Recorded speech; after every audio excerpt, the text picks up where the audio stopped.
Zdravo svima! Evo danas jednog recepta za ukusan ručak sa mesom koje ćemo peći u rerni i jednim malim trikom da ono bude jako mekano. Ovdje sam pripremila juneće meso od vrata, možete bilo koje po vašem izboru. A da bi meso bilo mekano, jedan mali trik je da dodate jednu kašičicu sode bikarbone. Naravno, ukoliko imate malo više mesa, dodajte malo više. Onda sve to dobro utrljate fino i ostavite da odstoji nekih pola sata.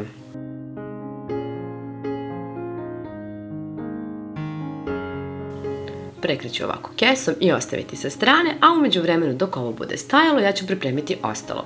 Planiram da napravim ovaj ručak u rerni, pa ću iseći malo crnog luka, tačnije jednu glavicu, a sečem ga ovako na kolutove.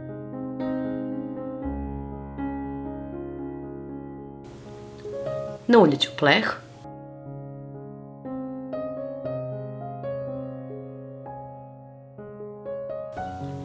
Pa dodati naseckani crni luk. Količina svih sastojaka zavisi od toga koju količinu mesa budete pripremali. Ja ću da dodam i jedan prazi luk kao jedan mali komadić celera. Bukvalno sam otvorila frižider i videla šta imam, pa to naseckala. Dodat ću i malo paprike, možete dodati neko razno povrće, tikvicu, što god želite i volite. Ja volim da ovo bude onako baš dosta bogato povrće,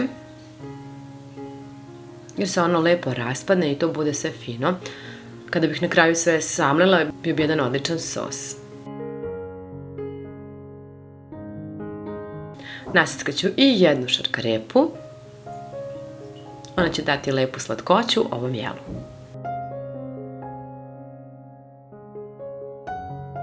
Promešat ću sve. Pa dodati malo bibera. I soli naravno. A evo i šnicle koje su odstojale nekih pola sata. Potrebno je sada samo dobro da ih isperete. Isperete ih pod mlazom mlake vode. Nemojte da se brinete jer se soda bikarbona neće osiditi. Poređat ću jednostavno sada ovako šnicle preko ovog povrća. Šnicle ću također da posolim. Možete dodati naravno i suvi začin i da ih premažem senfom. Senf će dati jako lep ukus ovom jelu i mesu. Zatim ću da nalijem vodu. Nalijet ću ovako da sve pomalo pliva u vodi kako bi se ovo meso više dinstalo. Možete ga poklopiti folijom pa peći ga prvo tako pa zatim otklopiti, a možete i da dodajete vode umeđu vremenu dok se bude ovo kuvalo. Ja volim da naseckam i šampinjone pa da ih dodam naknadno, pošto njima treba mnogo manje vremena da se skuvaju. I evo nakon nekih, pa ne znam, 20 minuta do pola sata, kada već ovako počne da rumeni, odnosno da šnicle rumene, ja ću izvaditi i staviti šampinjone, pa vratiti da se još malo peku. Drugi put otvorim rernu i kada su počele ovako baš lepo da rumene šnicle, okrenut ću ih, neću dodavati vodu jer nema potrebe.